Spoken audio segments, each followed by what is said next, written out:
પાર્થિવજી તમારી પાસે આવીશ અને જે પ્રકારે ઓટો નંબર્સ આપણને જોવા આવતા દેખાયા છે આજના દિવસે, ખાસ કરીને ટુ વ્હીલર્સના નંબર છે એ ઘણા સારા છે. હીરો મોટોકોર્પ જુઓ ઓલમોસ્ટ 48% નો એક વધારો છે. ટીવીએસ મોટરની અંદર પણ 31%નું સેલ્સ છે વધ્યું છે. આ ઉપરાંત તમને મારુતિ એમએનએમના જેવા નંબર્સમાં પણ થોડાક સારા એવા ગ્રોથ દેખાઈ રહ્યા છે. કઈ રીતે ઓવરઓલ આ જે નંબર્સ આવ્યા છે એને જોઈ રહ્યા છો?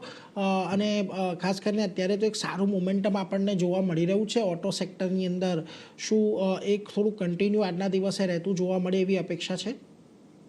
એમાં કોઈ વિમત નથી કે ઓટો સેક્ટરના overall numbers have been very very resilient, અને એનો મુખ્ય કારણ ઇઝ ઓલ્સો ધ ફેક્ટ કે જીએસટી રેટ જે રેશનલાઇઝ કરવામાં આવેલા એના લીધે આઈ થિંક સારી એવી ડિમાન્ડ સુધરી છે, અને ડિમાન્ડ એન્ટ્રી લેવલ કાર્સમાં પણ, પેસેન્જર વ્હીકલ્સ હોય એમાં પણ સારું ઇમ્પ્રુવમેન્ટ થયું છે. Farm equipment sector also is looking interesting. CV સેગમેન્ટમાં આપણે જાણીએ છીએ કે સારી એવી તેજી છે, અને એમાં thanks to the lot of infrastructure spend અને ગવર્મેન્ટ કેપેક્સ આપણે જોઈ રહ્યા છે કે સીવી સેગમેન્ટમાં પણ આપણે સારું ટ્રેક્શન જોઈ રહ્યા છે. તો overall auto pack, whether we talk of two wheelers, passenger vehicles, farm equipment અને CV, all of them are doing reasonably well. અને આઈ થિંક યર ઓન યરનો જે બેઝ હતો એ પણ થોડોક સ્મોલ હતો, એટલે એના લીધે બેઝ ઇમ્પેક્ટ પણ છે. પણ nonetheless full credit to the industry in the sense કે જે રીતનો ગ્રોથ છે, અને ઇવેન્ચ્યુઅલી કંપનીના ક્વાર્ટરલી રિઝલ્ટના નંબર્સમાં પણ આપણે જોઈ રહ્યા છે, પર્ક્યુલેટ થઈ રહ્યો છે. Only slight concern will be કે હવે જે ઇન્ફ્લેશનરી ઇમ્પેક્ટ છે, ખાસ કરીને મેટલમાં બંને ફેરસ નોન ફેરસમાં જે પ્રાઇસ ઇન્ક્રીઝ થયા છે, અને હવે ક્રૂડ ઇન્ક્રીઝ થયા છે, એને લીધે ક્રૂડ ડેરિવેટિવ રિલેટેડ જે પણ પ્રોડક્ટ જતા હોય છે એમાં પણ કદાચ પ્રાઇસ ઇન્ક્રીઝ થશે. તો that will be interesting to see કે વેધર એ એબ્ઝોર્બ થઈ જાય છે કે they have to raise the prices. પણ overall I think this sector is poised for very good days.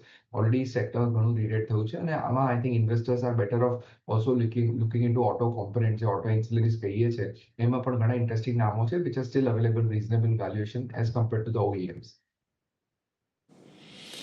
એટલે જુઓ, ખાસ કરીને અહીંયાથી આ બાબતે ધ્યાન રાખવાનું છે. તમને ઘણા બધા ઇન્ટરેસ્ટિંગ નામો ઓટો એન્સિલરીમાં ને એમાં પણ મળશે, એટલે ઓઈએમ પર તો નજર છે જ, પરંતુ અહીંયા પણ તમે ખાસ એક ફોકસ રાખજો.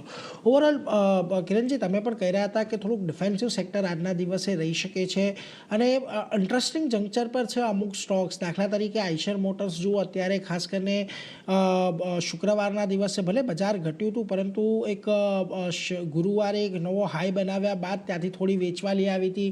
ટાટા મોટર્સમાં પણ એક પ્રયાસ ત્યાં આગળ સારો એક બ્રેકઆઉટનો થયો હતો, જે ટકી નથી શક્યો શુક્રવારના દિવસે, પરંતુ એવા કોઈ બહુ મોટા ઘટાડા આપણને શુક્રવારના ફોલમાં પણ જોવા નથી મળ્યા. તો શું આજે પણ ઇનકેસ બજારને એવા કોઈક નેગેટિવ રિએક્શન આવવાની જે અપેક્ષા છે, એમાં જો ઓટોમાં પણ જો થોડું ઘણું આવે તો ખાસ તમારી ક્યાં નજર બનેલી છે સ્ટોક સ્પેસિફિક આજના દિવસે ઓટોમાંથી?